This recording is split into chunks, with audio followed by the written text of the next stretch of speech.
I was sitting at my grandfather's kitchen table, holding a 3-page handwritten letter from my father. After 5 years of complete silence, no calls, no texts, nothing, he'd finally reached out, and I'm not going to lie, I was about to cry. The memories he described, the things he said he remembered about us, it felt real. It felt like maybe he actually wanted me back in his life. Then my grandfather, sick as he was, squinted at the page and said, "Wait, what's that?" And that's when I realized every single memory in that letter was a lie. Before I continue with my story, you know it. There's something incredibly comforting about knowing I'm not alone in this. Thanks a lot. Now, back to the story. My cousin Kevin was standing in Grandpa's kitchen when I got there, which was already wrong. Kevin never came by on weekdays. He worked construction in Fredericksburg, 40 minutes away, and I'd maybe seen him at Grandpa's house 3 times in the last 2 years, Thanksgiving, Christmas, and once in April, when he needed to borrow Grandpa's chainsaw. But here he was at 2 o'clock in the afternoon on a Tuesday, leaning against the counter like he belonged there, eating a sandwich he'd made from Grandpa's groceries. "Nora," he said it like a greeting, but also like a warning. "Didn't know you were coming today. I come every Tuesday and Thursday." I set the grocery bag on the table. "Where's Grandpa?" "Napping. Your car wasn't in the driveway, so I figured I parked on the street. Plumber's coming later, needs the driveway space." I started putting away the groceries, fresh milk, the bread with the seeds. Grandpa liked lunch meat, oranges. "What are you doing here, Kevin?" He took another bite of his sandwich, chewing slowly. Kevin had this way of using silence to avoid answering questions. Like if he just waited long enough, you'd forget you asked. It worked on his mom. It didn't work on me. Kevin just visiting. He wiped his mouth with the back of his hand. "He's my grandpa too, you know? I know that. So I can visit, you can visit anytime you want. You just don't." He didn't say anything to that. I finished putting away the groceries and folded the paper bag flat, tucking it into the drawer where Grandpa kept them. The house was quiet except for the ticking of the clock in the living room and the hum of the refrigerator. I could hear Grandpa's oxygen concentrator running down the hall. "How's he doing?" Kevin asked. "Same as last week. Same as the week before. Mom said the doctors gave him 6 months. Okay, that was in January. Doctors aren't psychics. I'm just saying." Kevin sat down his sandwich. "I'm just saying he's still here. That's good."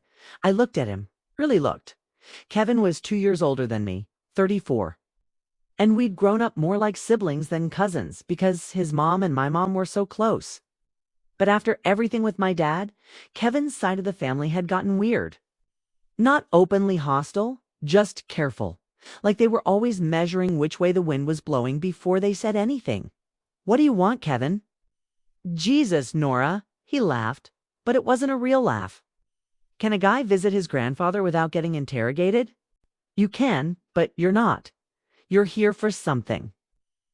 He picked up his sandwich again, then put it back down. "Mom wanted me to talk to you." There it was. About what? About your dad. I turned around and opened the refrigerator, pretending to check if there was enough room for the milk. The truth was, I just didn't want to be looking at Kevin when he said whatever he was about to say. What about him? He wants to reach out. He's been thinking about it for a while, apparently. Mom says your mom hasn't talked to my dad in years. She talks to? Denise. Denise. That name still landed differently, even after all this time. 17 years. You'd think it would stop mattering. "So, your mom talks to Denise," I said, still facing the refrigerator. "And Denise talks to my dad, and my dad wants to reach out, and instead of just reaching out, he goes through Denise to your mom, to you, and you drive 40 minutes on a Tuesday, to what? Ask my permission. It's not like that. What's it like then?" Kevin was quiet for a long moment. When I finally turned around, he was looking at his sandwich like it held the answers. "He's trying, Nora. He knows he messed up. He knows he wasn't there." But people change. And do they? Some people do. Has he changed? Kevin didn't answer. Has he called me, texted me, sent me a birthday card, written me an email, shown up at my door, done literally anything in 5 years? That's what I'm saying. He's been thinking about it. He's working up to Working up to what? I don't know. Kevin's voice went tight. Okay, I'm just the messenger. Mom asked me to come by and see if you'd be open to it. That's all. Just open to it. I leaned against the counter across from him, crossing my arms. What changed? What do you mean? 5 years of nothing and now suddenly he's working up to reaching out. What changed? Kevin's eyes shifted just for a second. Just enough. Nothing changed. He's just Kevin. I don't know what you want me to say. The truth would be nice. He picked up his sandwich again, took a bite he didn't seem to want, chewed, swallowed. Maybe it's the whole thing with Grandpa. You know, makes you think about family, mortality, all that. Grandpa's been sick for 1.5 years. Yeah, but now he stopped. It's what? You know what? Everyone knows. Say it. Kevin looked at me, and for a moment I almost felt bad for him. He was caught in the middle, like he'd always been caught in the middle. His mom was my dad's sister, which meant Kevin had grown up hearing both sides, or at least both versions of what my dad had done. There was the version I knew, the one where my dad emptied the savings account, told my mom. He was going on a work trip and never came back. And there was the version Kevin's family told themselves. The one where my parents' marriage was already falling apart and my dad just made a hard choice. And Denise wasn't the reason, just the catalyst. The will, Kevin said finally. People are talking about the will. What people? I don't know. It's just people. Mom, she's worried that Grandpa's going to cut out. He stopped again. Cut out who? It's not my business. But you're here, 'cause Mom asked me to come. That's the only reason. He pushed back from the counter. Look, I'm just saying your dad wants to reconnect. Maybe the timing is weird. Maybe it's not for the best reasons. I don't know. But he's your dad, Nora. He's the only one you've got. I let that sit there between us. The only one I've got. Like family was something you were stuck with no matter what they did. Like shared blood erased everything else. Tell your mom thanks for her concern, I said. And tell her I'm not interested. Kevin sighed. She's going to ask me what you said. You can tell her what I said. She's going to want to know why. She knows why. He grabbed his jacket from the back of the chair, stuffing his arms into it. You're allowed to change your mind, you know? People are allowed to make mistakes. He didn't make a mistake. He made a choice. A lot of choices, actually, over a lot of years. Kevin was at the back door now. He paused, one hand on the handle. You know I love you, right? I'm not trying to take sides. I know. I just think he shook his head. Never mind. I'll tell Mom you're not interested. He left. I stood in the kitchen listening to his truck start back out of the driveway, disappear down the road. Then I poured myself a glass of water and went to check on Grandpa.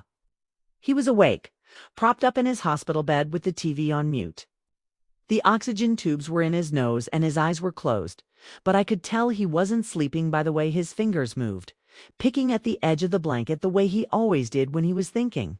Hey, I said from the doorway. His eyes opened. Thought I heard Kevin? You did. What do you want? I pulled the chair closer to the bed and sat down. His mom sent him to talk about my dad. Grandpa's expression didn't change, but something behind his eyes went sharp.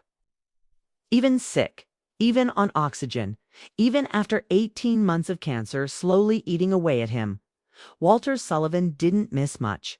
What about him? He wants to reach out, apparently. Grandpa made a sound that might have been a laugh if he'd had more breath for it. Now, after 5 years of nothing, that's what I said. And what you say to Kevin, that I wasn't interested? Grandpa nodded slowly. Good. I picked up the remote and turned off the TV, even though it was already on mute. I just needed something to do with my hands. You remember the loan? Grandpa said it wasn't a question. The one you gave him when he was starting the business. $42,000 supposed to be paid back in 5 years. He coughed a wet sound. That was 2006. He never paid it back. Not a cent. And when I asked about it, this was maybe 2010, 2011, he told me I was confused. Said the money was a gift, not a loan. Said I was misremembering. I hadn't known that part. What did you do? I had the paperwork. The original agreement signed and dated. I showed it to Patricia. Grandpa's jaw tightened. She said I must have forged it. That I was trying to cause trouble in Rick's marriage. To Denise? To Denise? He picked at the blanket again. Stopped bringing it up after that, but I didn't forget. The hospice nurse, Barbara, arrived at 3:30. She was a sturdy woman in her 50s with a nonsense voice and gentle hands. And Grandpa liked her because she didn't talk to him like he was already dead.